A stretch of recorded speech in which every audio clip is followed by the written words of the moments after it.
There's a special event that happens in Sherwood when rain falls.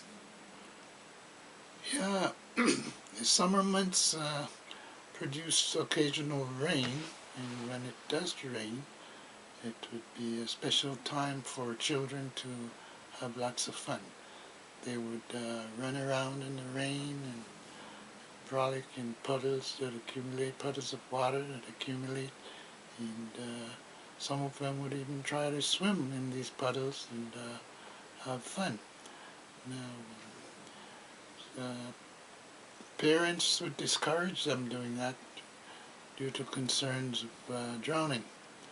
So no one has ever really drowned, but parents were concerned for this thing happening. Yeah, the rain would sometimes fall so heavily you'd see water gushing along the roadway.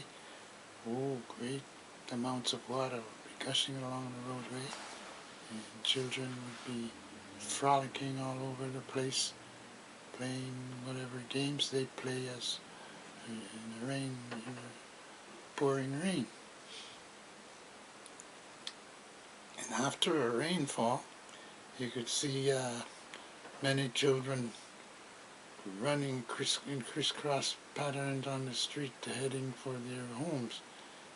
And this was how a rain event would end. Talk about fetching water at the lagoon. Water becomes a scarce commodity sometimes in the village due to lack of rainfall or lack of water in the parish tank that serves the village.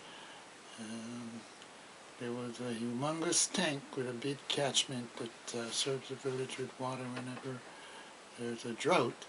And in many cases, people would go there and they'd spend a farthing or a penny, 1 halfpenny equivalent to 2 farthings, and they would pay that for 1 tin of water, which would be about 4 gallons.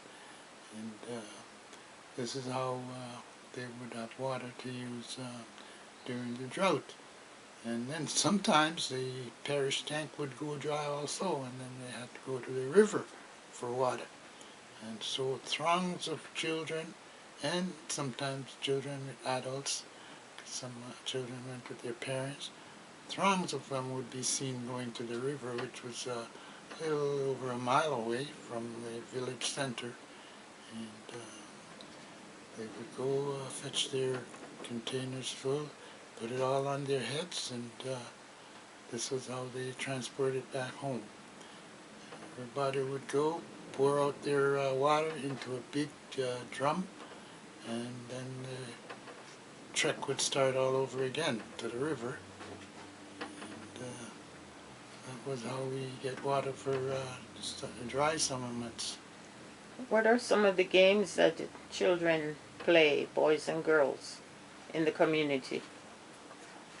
All the girls, they play games like dracks, where they have these little stones, real tiny stones, but they're shaped in different ways, and they'll put them in a certain pattern on a level surface, and they have a ball that they would bounce, and they once the ball bounced and get to a certain height, they would grab up a certain amount of those stones, and they'll put them aside and bounce the ball again. And so this was a girl game.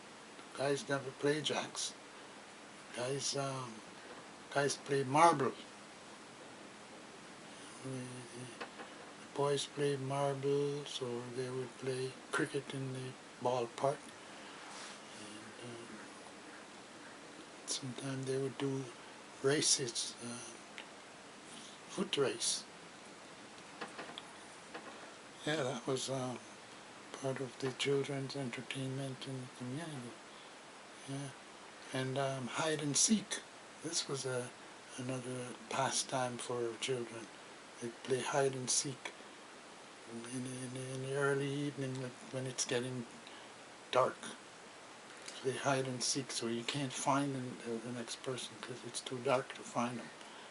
So. Okay. What about fetching firewood? Yeah, fetching firewood was one of the activities that a lot of people do that to have wood to cook with. Most people use firewood for cooking and some for baking too. So mostly boys would be fetching firewood for their father and sometimes their mothers too. You could see people coming home from their field in the evening and they would all have a bundle of firewood on top of their heads. And the boys, mostly on weekends, they would have to go to the bushes and get firewood to take home.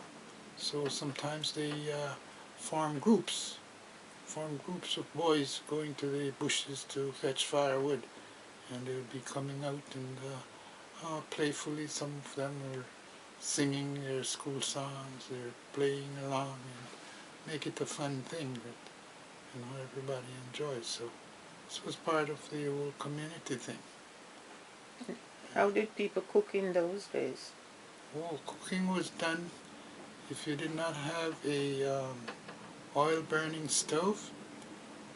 We did not have electricity in the village at the time, so some people who could afford it would have a oil-burning stove. They burn kerosene oil, and some people would burn coal, which is coal was made from burnt wood. There were special people in the village who would make this coal from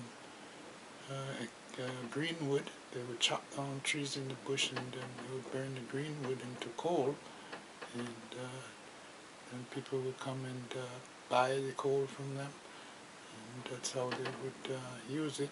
And they would use it for ironing clothes too, because when they had the iron, the clothes iron were all steel objects made with handles that to press the clothes.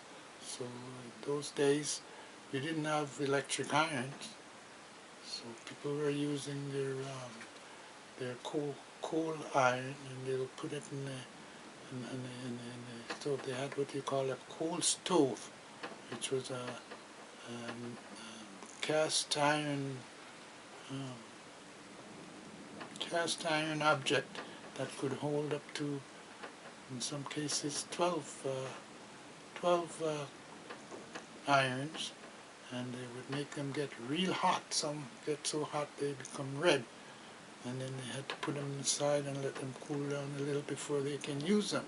If they use them like that, and their clothes would be all burnt up. So yeah, many people, if not most people, that was their method of pressing their clothes, ironing their clothes. And yeah, the coal was what heated the iron, and in some cases people cook with the coal like that. They would put their pot on the stove with the coal, and it was a very fast method of cooking because coal carried a lot of heat in it. So yeah, that was one way people cooked. And there was another way people used to use the firewood, and they would build a fireplace, and they would make it so that it could accommodate 3 or 4 pots at a time. And they would set the stones on the fireplace so that the stones, you can fit the pot on top of these stones, and there would be little segments to the place where the pot sits that you could put the firewood, and then you would light it with some accelerant, and it would catch the wood, and the wood would burn, and so pot would be heated like that. Yeah.